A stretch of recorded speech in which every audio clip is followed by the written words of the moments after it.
Hello, everyone. I am Kate Warren, Executive Vice President, Executive Editor here at Devex, and very happy to welcome all of you to this month's Leader Roundtable, bringing together communications leaders in global health. Our Leader Roundtable series is typically for Devex Pro members, but this month we are excited to partner with GCI Health to open this up to all of our community. So a special thank you to GCI Health and thank you to everyone who expressed interest and are joining us today.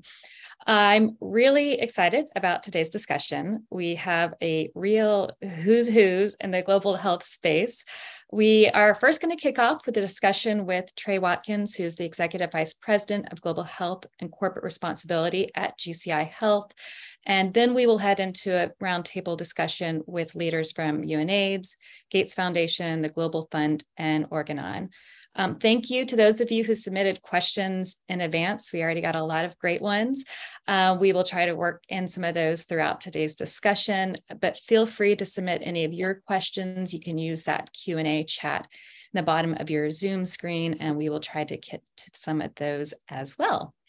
But without further ado, I would like to introduce you to Trey Watkins, Executive Vice President of Global Health and Corporate Responsibility at GCI Health. So Trey, great to have you joining us today.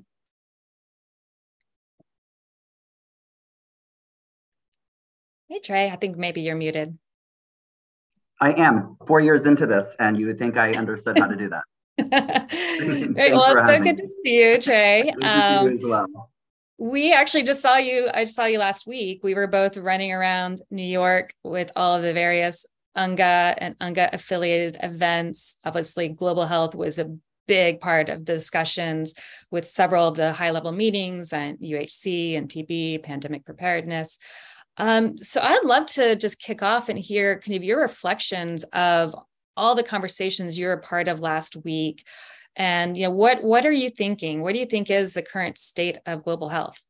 Yeah, great question. And indeed, we were laced up and navigating those busy streets of UNGA. So nice to see you and colleagues there as well. And just first, a huge thank you, Kate, for kind of holding space for the conversation. Always a delight to speak with you and to partner with Devex. So really excited about the conversation today.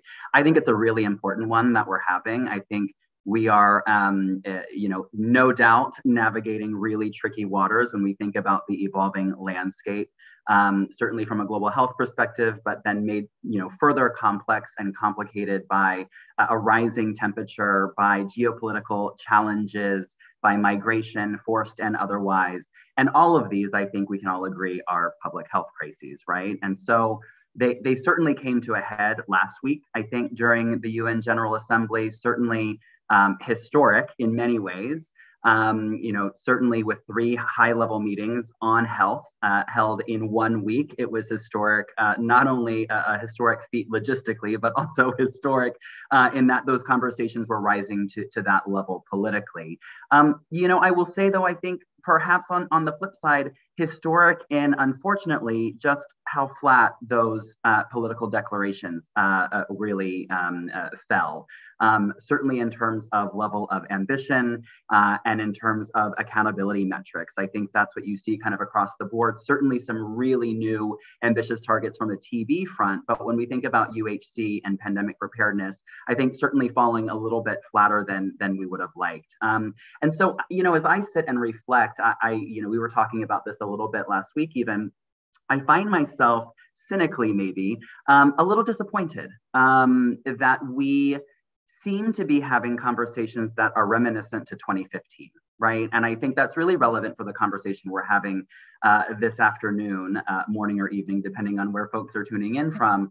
But it feels as though, particularly when we continue to talk about the way that we partner, the way that we are innovating to leave no one behind, it feels a bit the same narrative as we have heard before. And so I think it speaks to the opportunity that we have from a communications perspective to ensure that we are leveraging our craft, our tool, right, from a communications perspective to really inform thoughtful advocacy that can better make the case for investment. I think in health as a whole, we've been saying this in the global health space for so long, right? But really, I think it's not landing. And so, in the face of these competing challenges and where we see certainly the fragility of multilateralism kind of on full display and the full scope of political challenges of competing priorities, I think, if you'll allow me, we need a new global health narrative. We need to rewrite the global health narrative. And I think when I think about what kind of the next iteration of a global health narrative might include or look like, there are a couple of things. I think one, we have to be mindful that we are situating our own global health priorities within rather than against other challenges that we're seeing in the shifting landscape. I'm thinking certainly about climate. That was front and center last week, certainly thinking about the nexus of climate and health. And certainly I recall even when I was working as a health advisor in the UN Secretary General's office, that was starting to become really, really important, thinking about that nexus space, right? And so seeing that rise to the level of the General Assembly, and certainly the conversations happening around kind of the UN campus, I think was really promising. I think that conversation is not going anywhere. We could all agree. Certainly with the Health Day historically at COP later this year, that presents a really nice opportunity for us to just, again, be framing some of our challenges within these other conversations in a way that is additive, right, and complementary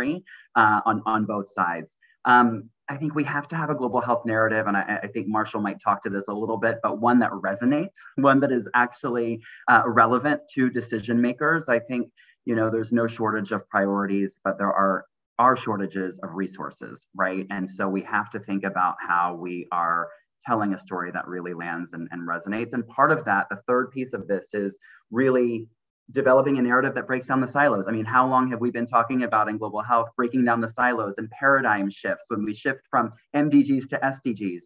I'm not sure that from a communications perspective, we have matched the ambition to do that, right? And so I think there's opportunity for us to think a little bit more critically and carefully about how we might do that in the next iteration of a global health story.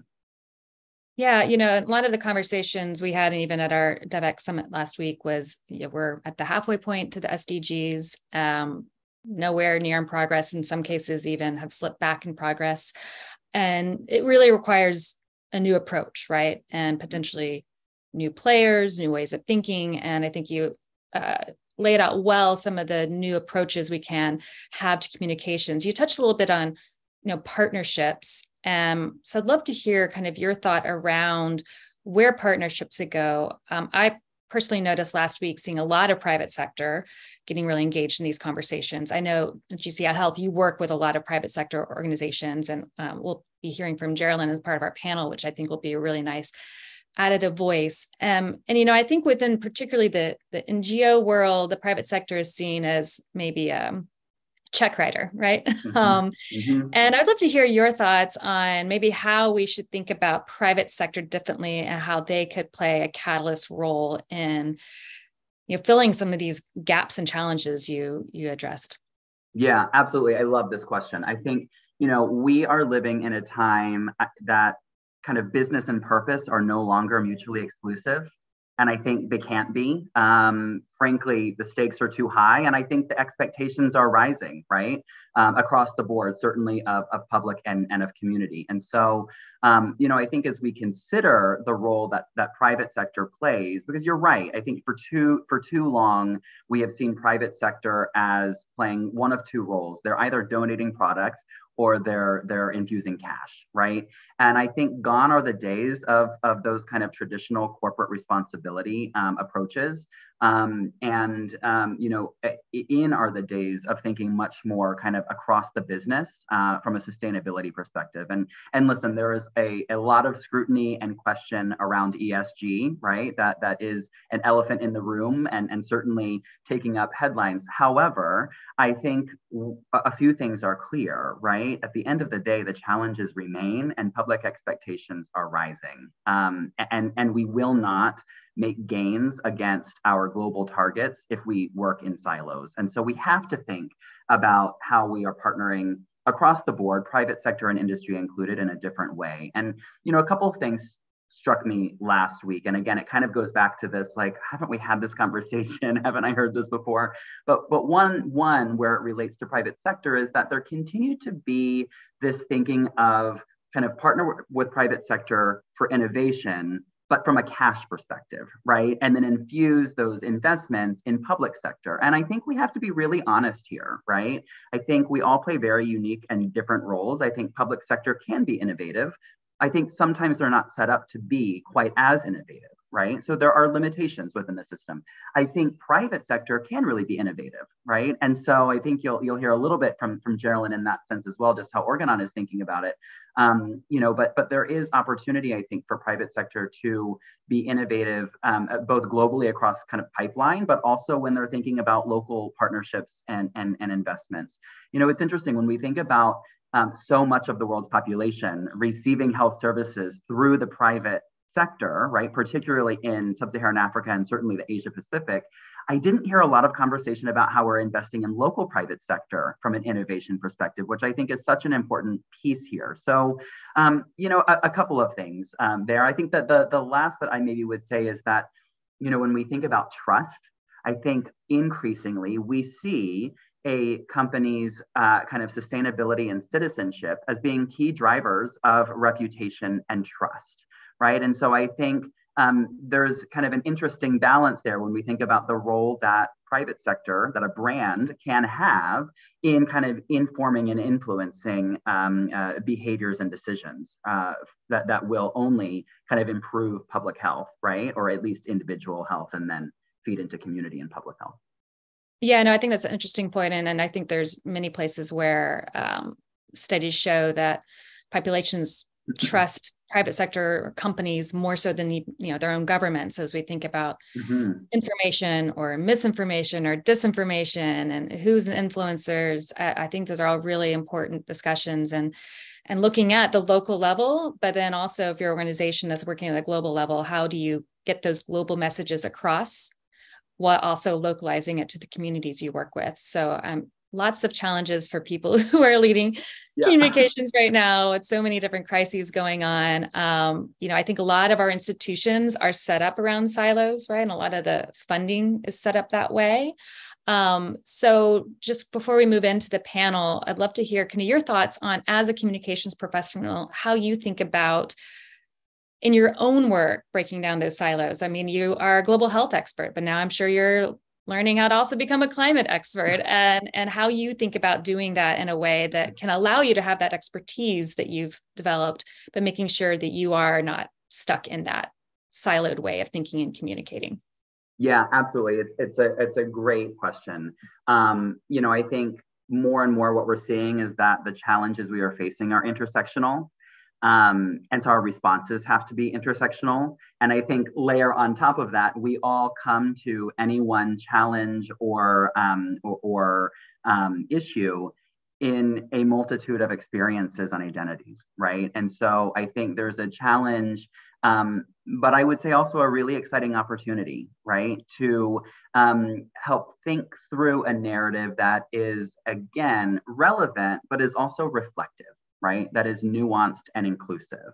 And so I think that lends itself to kind of working across sectors to identify kind of where there are points of integration, right? Certainly no one can be everything to everyone, right? But thinking about where there are true kind of value adds, right? Whether that is from a private sector perspective or a public sector perspective, right? An NGO perspective, but thinking through where those kind of touch points lie, and then thinking about how, from a communications perspective, they are really inclusive and reflective. And I cannot underline enough the role and the value of community-led communications in that regard. I think too often we in the global health space like to say that we are adding a seat for the community at the table, and I would like to completely challenge that and disagree and suggest that we instead ask for a seat and sometimes even help build the table at the community's table, right? So that we can work with and learn from them as real experts, right? And I think when we do that, we start to see those points of integration. You know, I think we would struggle to find anyone of the 4.5 billion people the WHO and World Bank now estimate do not have access to essential health services. I think we would struggle to find anyone in those 4.5 billion people who see themselves or think about their experience in terms of a high-level political declaration. Right? Yeah. They are thinking about how they come to a health clinic, right? Not for any one kind of issue, but for a multitude, right? For their health, or how they engage with a health worker, or why they don't engage with a health worker, right? And so I think just having that really tight and focused finger on the pulse by working with community as truly the experts will help us to kind of identify those opportunities.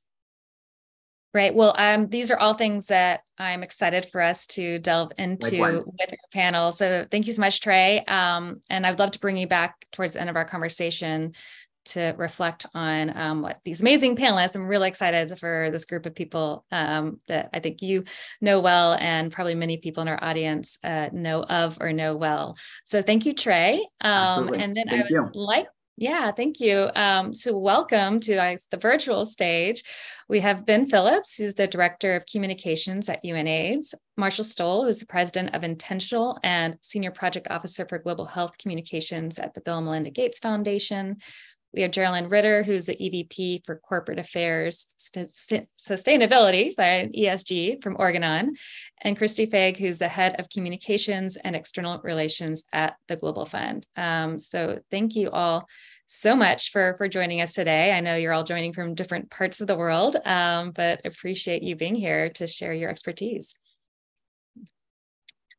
So kicking us off, I hope you probably all heard Trey and talking a little bit about, I know some of you were running around UNGA last week too, or following from afar, a lot of the high level meetings, but just kind of following on what some of the challenges are. Trey outlined a lot of the competing crises that are happening that are impacting the world of global health. The challenges of breaking through a lot of the siloed way we've approached things before. But to kick off, I would love to hear from each of you, what are the biggest challenges you're facing in your role right now as a communicator in global health? What are the things that are keeping you up at night? And I'll start with you, Ben. I know you are dialing in from overseas, maybe even actually at night. So what's keeping you up tonight? So I'm joining you from beautiful Eswatini, the former Swaziland in Southern Africa. And actually something really wonderful about being here is I'm seeing so many things going right. This is a low-income country that had a very high burden of HIV, and yet is actually ahead of schedule. At the UN, we often set targets, and we often say to countries, well, you're behind, you're behind, you're behind. Swaziland, Eswatini is ahead of schedule. We were hoping that by 2025, all countries would get to a point where 95% of people living with HIV knew their status, 95% of them were on treatment, and 95% of them had viral suppression. In other words, they were healthy, they were going to be fine. And Eswatini's reached that ahead of schedule, 2 years ahead of schedule. So that's really impressive. And a lot of that's actually down to good communication. So one of the reasons I'm here was to get out from the office into the field and learn from the real experts who are doing it on the ground. I'm surrounded by a beautiful mountain range. Unfortunately, dusk just fell, but the stunning beauty of this place is also matched by its success. In terms of things that keep me up awake, trying to communicate on HIV, one is we've been so successful that sometimes people say, well, why should I care anymore? There's 40 million people living with HIV, 30 million of them, 3/4, are on ARVs. They will be well, they will be safe, and they will not communicate HIV. It's an amazing achievement. Because people are not seeing so often, particularly in high-income countries, they're not seeing kind of painful deaths. They think, well, maybe problems solved. It isn't, but it can be. So getting people to keep their eyes on the prize, that's one. A second is this time where people feel money is tight. They say, why should I spend money on this? And sometimes that's made harder because people think of public health as charity. I think we want also people to recognize that public health is also intelligent selfishness. If you are unhealthy, that is bad for me. The African principle of Ubuntu, I am because you are, which is really a moral, philosophical principle. But in public health, it's literally true. I am healthy because you are healthy. So trying to remind people of that. And the third big challenge that's really keeping me awake at night a lot right now is there's been a real spike in hate speech, in hatred against minorities, particularly LGBT people, but also against women and women's sexual reproductive health. And both of those attacks, which kind of take place seemingly outside of the health sphere, are massive threats to public health. And that's also one of the challenges for those of us who work in health, is that in the end, most of health isn't about health. It's about all the other things and how we engage with those. But being here is layering on to some of my fears and apprehensions, a lot of optimism, because I'm seeing people do a lot right. Thanks, Finn. And so, Christy, I'd love to bring you in the similar question. So what are the things that keeping you up at night? Well, I think Trey and Ben both hit on some of the big ones. And I think what we're seeing is the pull between the communities that we serve with our work are really just being hit head on with these infectious disease killers. They are the most affected by climate change, which they are the least contributor to.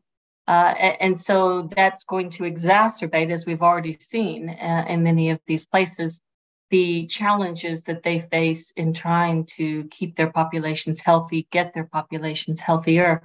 And then on the other side, you've got the partners who are supporters, who are up against the big challenges we're all hearing about, the economic crisis, the climate crisis, conflict, everything else that's pulling on it. And so we're really at a place where we have to join the thread together, I think, as communicators, where we have to show how addressing, in our case, HIV, TB, malaria, stronger health systems, how investing there actually will help countries better handle some of the climate challenges that are coming, how we handle the health of people in conflict, economic crisis.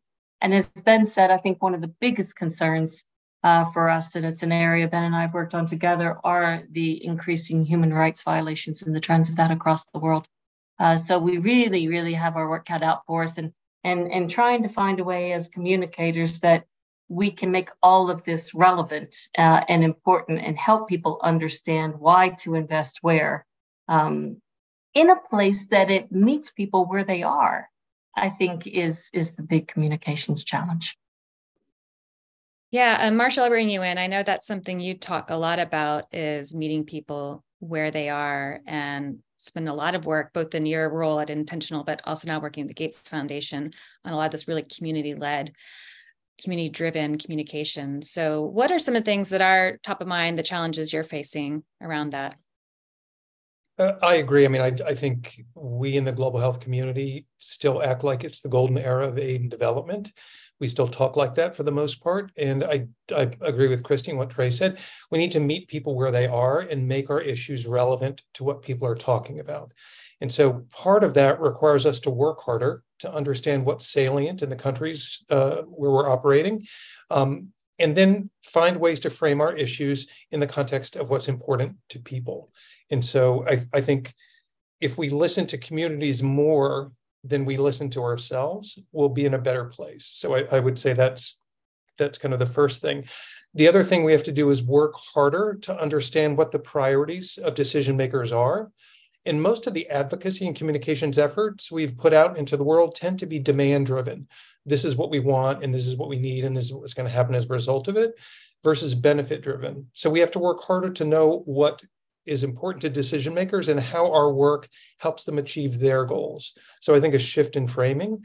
And I had said this before in a previous Devex discussion, in the future, if we can't frame our work within the frame of conflict and climate, we're going to be at a disadvantage. And that doesn't mean greenwashing. It means what's the impact it's having on health, and how do we make those conversations relevant. And Darylyn, and we talked a little bit, and Trey in the beginning, around the role of private sector. And at Organon, you do a lot of work in global health. So what are some of the challenges you're facing, and what are your thoughts on the way the global health community really should leverage the power and impact and the reach and expertise of a private company like yours? Thank you so much for the question.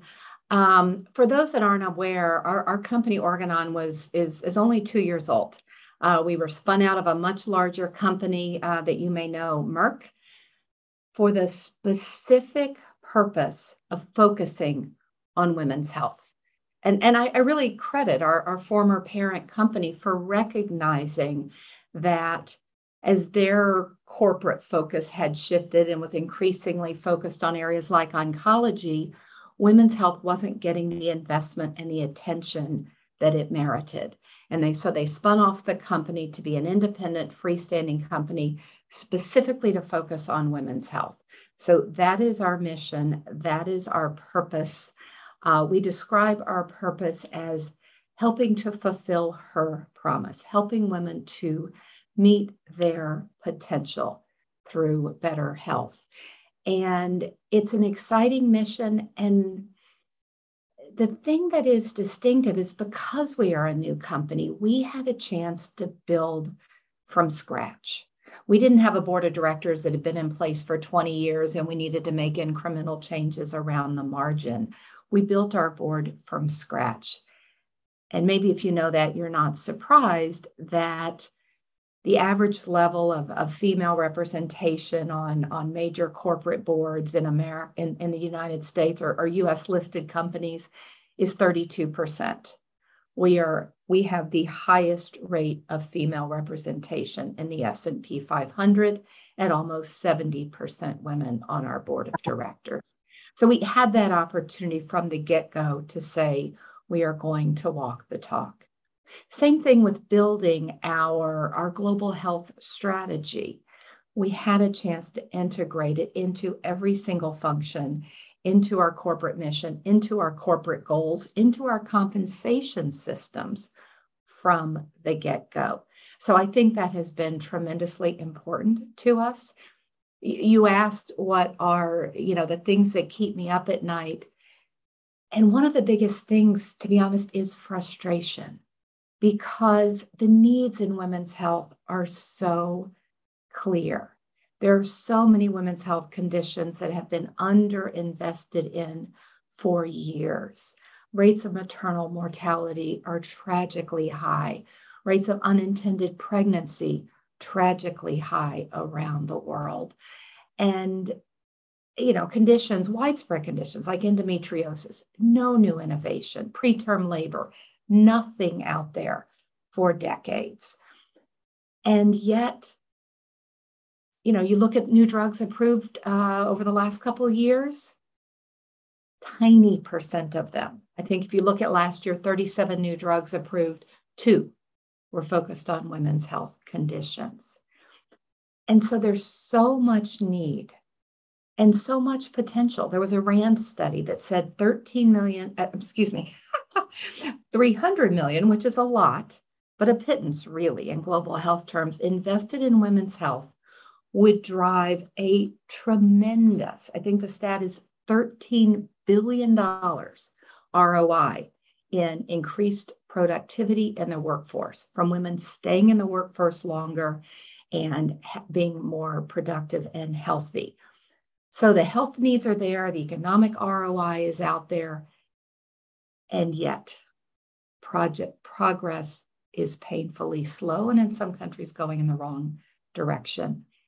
And just to address your last question, I absolutely think the private sector has a critical role to play. And Trey, you took the words right out of my mouth. Thank you. We too often fall into the trap of thinking about the multinational private sector. And of course, there's a role for us to play. But just as, if not more critically, is the private sector in many of the countries that are suffering unfair burdens around global health conditions. And I think of it as kind of, a three-legged stool is much less stable than a four-legged stool. And that local private sector I think is absolutely critical because the private sector, both multinational and local, we can be a convener, we can be a leader, both in terms of advocacy, but also our own policies, how we treat our own employees in the workforce. We can be an innovator. For example, in the world of R&D, private sector plays a crucial role. We can be an advocate and we can be a sustainer. I think some of the most sustainable solutions in global health are ones where private sector incentives are working to advance some of these solutions. So I'm a strong believer in the power of the private sector to drive change, but I don't think we're always doing it as efficiently and as effectively as we could. Yeah, you bring some interesting points around, and Ben mentioned this too, the kind of backlash against women, LGBTQ persons, and it kind of starts to blend the role a bit of advocacy and communications. And I'd love to hear, and Ben, maybe I'll get your thoughts on this first, kind of where advocacy ends and communications begins, and how you think about balancing those in your work, knowing that both are critical, particularly when you're working on issues that frankly probably require a lot of advocacy more at the policy level. Sure. Well, I would say that the focus of all of the communications that we do as UNAIDS is advocacy. And I don't just mean in a narrow sense of trying to influence particular decision makers on particular laws, but what we're trying to do is help inspire the world to take the actions necessary to end AIDS. We don't communicate to promote UNAIDS. We don't care about that. What we care about is helping to facilitate the kinds of changes that are necessary. And that speaks to who should speak. We often think about what our message is, but a question at least as important is who are the messengers? I think sometimes we can, as experts or as leaders in global health or people in international organizations, think that the most effective communicator on any issue will be us. And we know, sadly, that that's actually very, very rarely the case. And so, for example, if what is drawing people to feel condemnation or hatred or disregard of a particular group of people is something that is there, it's usually happening in the cultural sphere or the social sphere or the religious sphere. And it can only really be beaten also in those spheres. And so the most effective communicators are people who have resonance within societies, who are already trusted, and that isn't overwhelmingly us. And so I think that effective communications really does mean communications that brings about the changes we need. So it is advocacy. But then we also know that effective communications needs trusted communicators. And we need the humility to recognize that that's usually someone else. And then our job is to help them. Our job is to be the seconder, is to be the assistant, the sidekick. And I think the best communications that we can often do in global organizations is to support people from communities who have that resonance. And that's how the narrative battles will be won. And we won't be the hero in that story. But the most important role that we can play is one of support. Yeah, and Marshall, I'd love to bring in you, and this is actually a question we got from the audience in advance, that is like, how can you unpack the concept of dignified storytelling? What does it look like? What does it not look like? You've done a lot of work in exactly this space that Ben's talking about. So could you talk a little bit about what that does look like, or maybe does not look like? Sure. I think the first question is who's writing the script and setting the agenda. I think if you start from that perspective to begin with, and the thing that's happened in our industry is we've been conditioned to believe that if we communicate to the world that we know best, we have the strategies, the solutions, the answers, we're going to get more funding, we're going to get more partnership. But what that does is it mutes community and elevates our voice, right? And so if we repositioned our work to say we listen best to communities, We develop strategies together. We work together to find solutions. It makes sense you would elevate the voice of community as an equal partner, not as a grateful or kind of sad beneficiary recipient. And so I think that's one thing. The second is there have been positive moves, ethical storytelling, asset-based framing. These things are helpful, but they stop short of something that I think is very critical. And that's shifting the perspective that people have of the capability of communities to be co-creators. What those do, ethical storytelling, asset-based framing, is put the pressure on the system, rightly so, and they make sure that you're doing no harm. But what they don't do is position people as experts. And so I think we need to shift from featuring beneficiaries telling stories to featuring willing advocates giving advice and guidance. And when you do that, you start to hear the perspective of people from an advice standpoint, and you perceive them as capable co-contributors. That changes how you design programs, and that changes inevitably what gets funded, who gets funded, and how it gets funded. And so I think that's a big shift that we can make. And the last, related to partnerships, is we've been telling a story historically that looks at philanthropy as a funder, government as an approver, private sector often as a barrier, and civil society as the implementer. If we recast that story and look at philanthropy more as a facilitator and what that voice could look like, government as a builder, not an approver, what does that mean in a storytelling perspective? Private sector as the accelerator, not a barrier. And importantly, civil society as the expert, not the implementer. And when the expert voice comes into play, it rises up in the story and begins the story. It doesn't end the story. So those are some things I think that we can do differently. Yeah, and Christy, we talked already about some of the silos and breaking down silos. And obviously, Global Fund was set up to tackle, 3 specific disease areas. But I think COVID certainly brought about the need for health systems as a whole. So I'd love to hear your thoughts about how there's still a role, right, for having disease-specific interventions and being able to actually measure progress and outcomes. So how do you find that balance of having that targeted approach, but also looking at systems and breaking through those silos, and particularly as somebody who's trying to communicate within and across these different areas?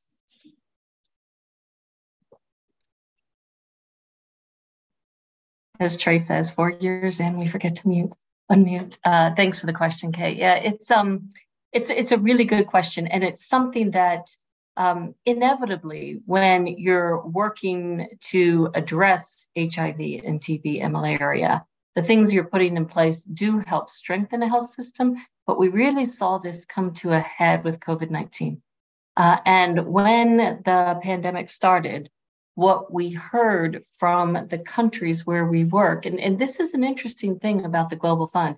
When you hear the Global Fund, it really refers to the secretariat that sits in Geneva. When you hear about things like the saving of 59 million lives over the past 20 years, that's the Global Fund partnership. And you'll often hear us say that. And that's simply because we bring the financial support to the table. All of the work is implemented with our partners at country level, and it's they who advise us on what is needed to get the most impact on the ground. And it's all done through the governance system of the grants, and even on board, we've got communities sitting on the board. It's some of the best advice we get. The catch is they came to us during COVID-19 and they said, we can't continue to address these 3 diseases. We've got to address COVID first. And it allowed us to, in a moment of agility, frankly, put in a mechanism that we could raise money for addressing COVID-19 for the purpose of getting the health systems where they need to be to address the pandemic, so then they could continue to make progress on HIV, TB, malaria, and other things.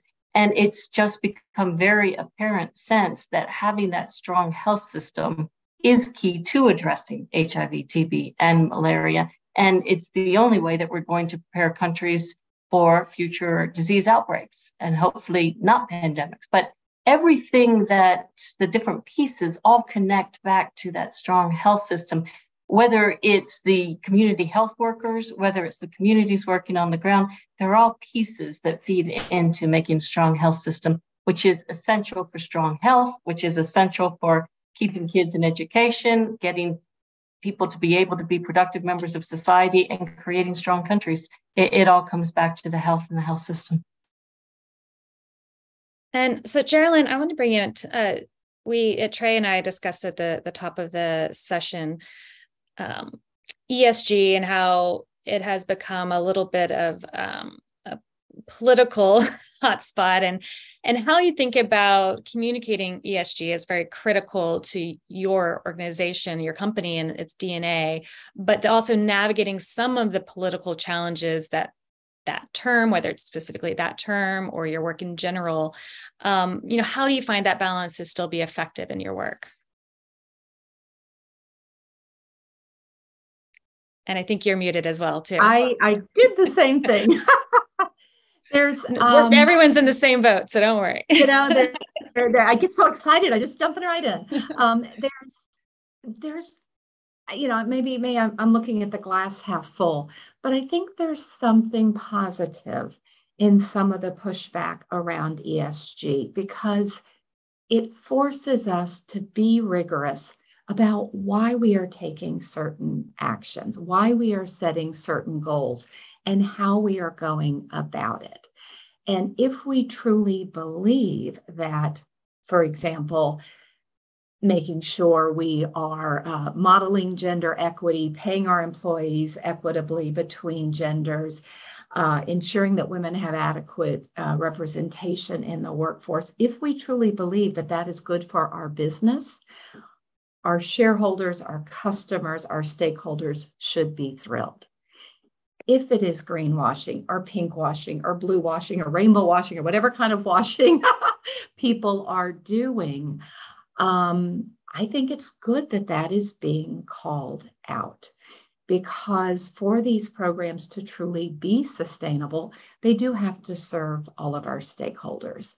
And frankly, some of the cynicism out there is warranted. And we've seen examples of the bad actors that have been out there talking about different ESG initiatives as a little bit more of a corporate marketing campaign.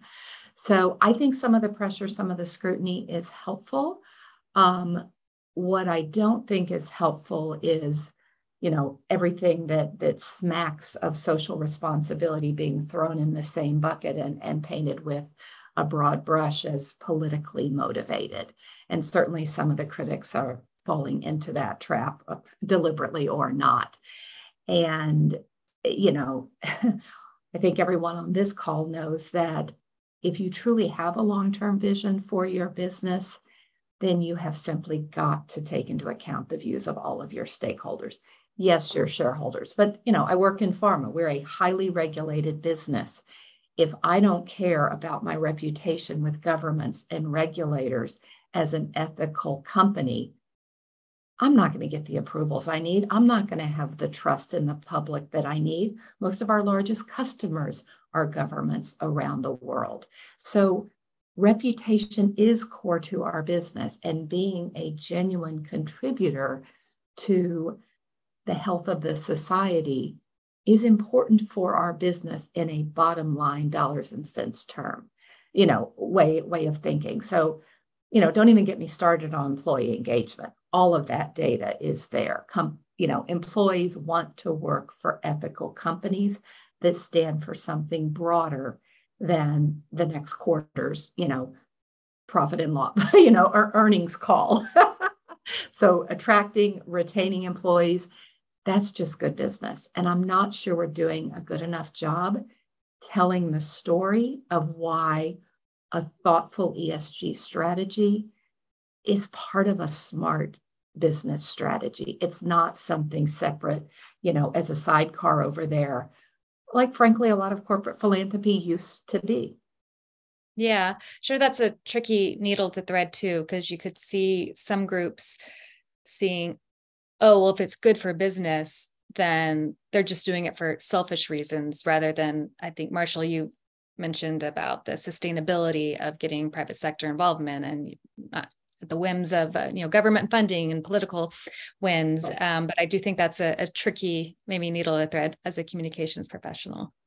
It is. And sometimes as I said, maybe we can tell that story better. And to give you a concrete example, we have a longstanding program started even before we were an independent company that sells our long-acting reversible contraceptive at very low cost in partnership with UNFPA and the Gates Foundation in I believe it's 73 poorest countries of the world.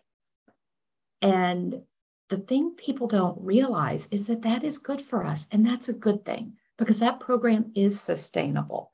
No, we don't make a lot of money on every single sale, but we sell it at a sustainable cost. And the larger volume helps us keep our cost of goods low. It helps us operate at scale. So it reduces costs, frankly, for everyone. And it's a reason of why we can commit to that program for decades, why we were able to put out a 2030 goal around reducing unintended pregnancy, because it is a sustainable program. And that's something that whether you're looking at it through a purely financial lens or from a public health lens, we should welcome. Those things don't always have to be in tension. Yeah. And so, talked a bit about some of the political headwinds against ESG. And a lot of that is a result of misinformation or disinformation.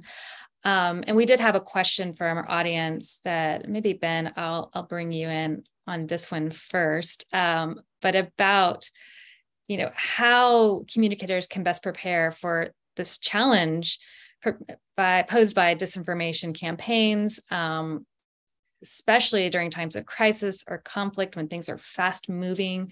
How do you see a role as a communications leader for UNAIDS having to deal with this reality of our current political climate and social media climate, et cetera? Sure. I think two things. The first is to remember that although the ideas are dumb, the ideas involved in disinformation and the ideas involved in hate speech are dumb ideas, the people behind them are not dumb people. The people behind them are great communicators, well-resourced, very savvy. And sometimes we underestimate our opponents because they're pursuing something that's so abhorrent and so illogical that we can sometimes assume that they must be people without a plan, but they've got a plan. They're very well organized. They're very well networked. Even though sometimes they pose as nationalists, they're incredibly globally connected. Often their talking points are almost identical.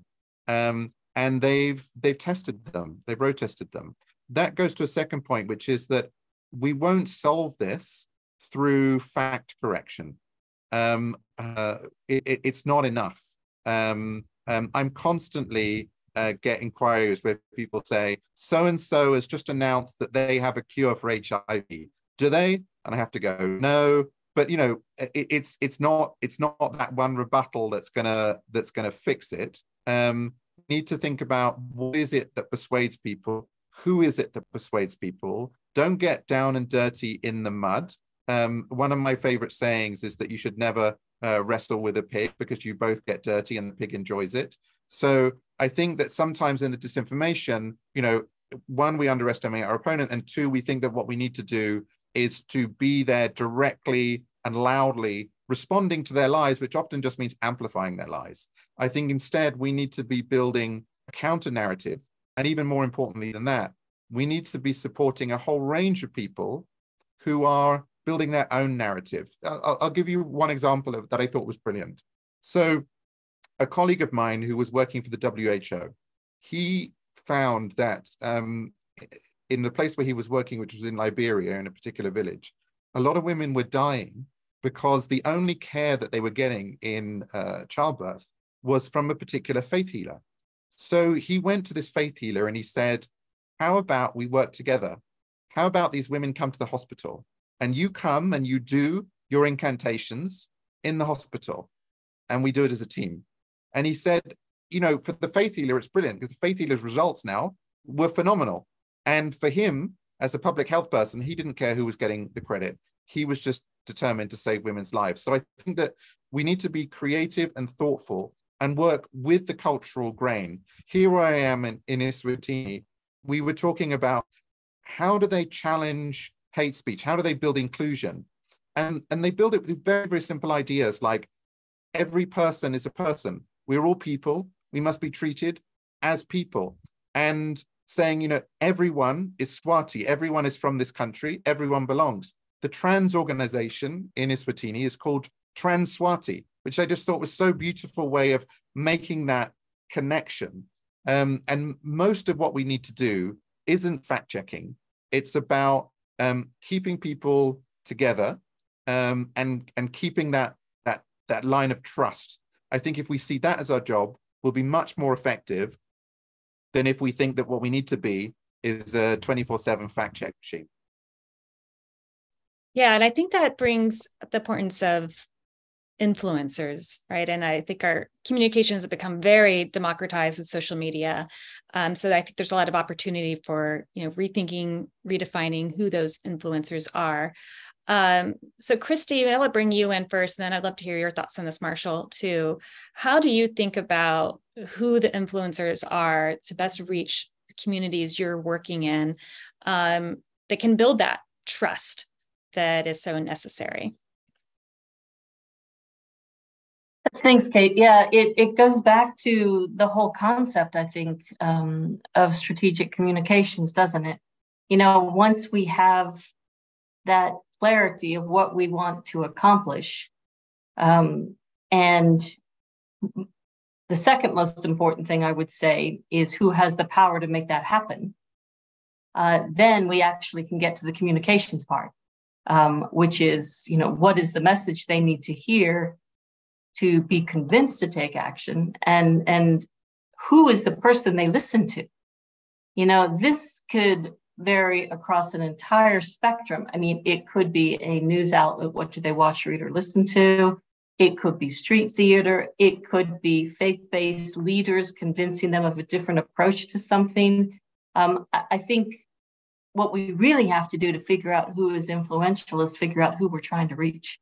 And I think a lot of times communication strategies don't boil down enough, you know, and you can tell the strength of a communication strategy by the specificity of the audience, and how much people have actually drilled down to figure out who is it exactly that we're trying to reach. I've seen communication strategies done for 10 people because they're that specific. And if you get them that specific, then you actually can figure out who is going to be the person that they listen to, who is going to convince them to take the action we need them to take. You know, whether it's a healthcare worker someplace, whether it's a policymaker someplace, whether it's somebody just living in the community and we're trying to convince them to get vaccinated. We have to get that specific about who is it we're trying to reach with the message. Thanks. And Marshall, do you have thoughts on this and also the disinformation, misinformation topic as a whole? Sure. You know, my overriding thought is kind of as a community, we generally turn up at the same events annually, monthly, and we expect a different outcome, right? So if the salience is low, the funding isn't meeting our desired goals, and we're turning up at the same places, talking about the same things, it's kind of the definition of insanity, expecting a different outcome by doing something the same. So I think we need to look at adjacent communities and voices that have an impact on decision makers. And to Chrissy's point, if you don't know who you're trying to reach, you need to go back to the drawing board, right? So who do you want to talk to? What do you want to tell them? What do you want them to do? When do you want them to do it? In Nigeria, for example, it has the most women entrepreneurs in the world. So an economic argument, an economic community of women business leaders is probably a very strong group of champions and voices that have been underutilized. So who are the voices that have something to say, but just haven't been invited in? And I think part of that is getting out of the routine of events that we generally turn up at and the conversations we tend to have over and over again. You know, and I agree, the disinformation conversation, we also focus so strongly on statistics and facts, which are important, but it's values and emotions that move people. So we've really got to pair that better if we want things to change. Yeah, I think that is very well said. We talked a little bit about breaking through some of the silos and maybe looking at disease specific areas, but also looking at health systems. But also, Jared, I'd love to hear your thoughts on a company that works globally, and you want to be able to communicate that work globally, but then also works locally within communities, and how you think about, communicating to that very specific audience that Christy and Marshall outlined, but also recognizing a need for a global narrative. Right. Well, and I couldn't agree more wholeheartedly with what Christy and Marshall were saying. To use the cliches, all too often we're either preaching to the choir, right? Talking to our fellow folks that agree with us on the importance of this problem, or spitting in the wind, and we have a great message and a great messenger, and we're trying to, change the world through a certain communication. And the need for specificity, the need to be very clear about the purpose of the communication, the action it's intended to drive, and what needs to happen to drive that result is critical. Because I think the communication strategies need to be coherent and coordinated. But you all know you communicate very different to an educated global audience of stakeholders, that are bought into the importance of global health, and to a local impoverished community in a region, that you don't live and grow up in. And I think it goes back to that specificity of the action we're intending to drive.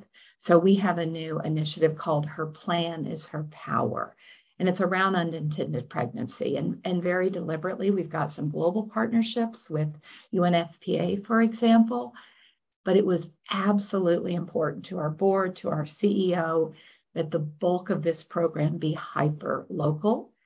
And we're really making an effort in the United States. We all know there's an incredible challenge right now around access to sexual and reproductive health care in many regions of the US. And we need spokespeople from that community. We need to understand the needs in that community. And we need to trial solutions that community believes would be effective. I think it goes back to that call for specificity and a lot of thought up front around the strategy and the intended result. Sometimes we think we communicated well, we had a great event, and we check that off as a success. But I think we have to hold ourselves accountable for the results. Yeah. Well, Trey, I'd love to bring you back into the conversation. Hey, Trey. And love to hear, what are your thoughts, reflections on the various points the panelists made? Yeah, thanks, Kate. And thanks, everyone. I think so much that I'm hearing. If I look at my scribble, I think a couple of things. I mean, right off the bat, I think, Christy, you mentioned the importance of the opportunity to thread things together. And I think that we can't, emphasize that enough. We said right off the bat of the discussion, we are just living, everyone knows this, right? But just living at the convergence of public health crises. So I think knitting those together, and Marshall, I love your kind of notion, your point that we have to pair kind of value and emotion with stats and figures. And I think we have to think about that across the board, right? When we think about what does that mean from a health vis-a-vis climate perspective, health vis-a-vis migration perspective, et cetera. We really have to kind of pair those things together. I think meeting people where they are, I heard that a lot, which I think is incredible. And I think, that might mean the end kind of user, community member, expert. It might also mean a shareholder, a regulator, or a policymaker, right? But making sure that we are really clear and specific in our strategy in terms of the audience, the tactic, and also I think really importantly, the why and the who. I think lots of great conversation, particularly around when we think around trust and stigma in today's landscape, where we're thinking about who that kind of messenger is, and let us step out of that space, right? That spotlight, and amplify those voices who can be in so many cases so much more effective. And just thinking and working creatively when we think about partnerships. I think, Geraldine, your point, that business, it can be good for business and society, right? These, again, not mutually exclusive. So a couple of things that I'm reflecting on anyway, that I find really helpful and appreciate. Yeah, so much great information here. I feel like we probably could spend another hour talking to all of you, but I know you are all very busy with much to do. There's much to do in the world right now. So I do want to thank you, Ben, Marshall, Geraldine, Christy, so much for spending some time with us and sharing your expertise with our audience. And then, of course, to Trey and GCI Health for being our partner for today's event. We really appreciate your partnership. We will be hosting an event soon, speaking of global health, on the future of PEPFAR, which I know some of you are probably interested in, something that long time had a lot of bipartisan consensus and support that isn't necessarily having anymore. I think that provides a real communications challenge for people who care about those issues. But in the meantime, thank you all for joining us today, and we look forward to seeing you in a future event. So thank you all. Thanks for having us. Thanks, Kate. Thanks, everyone.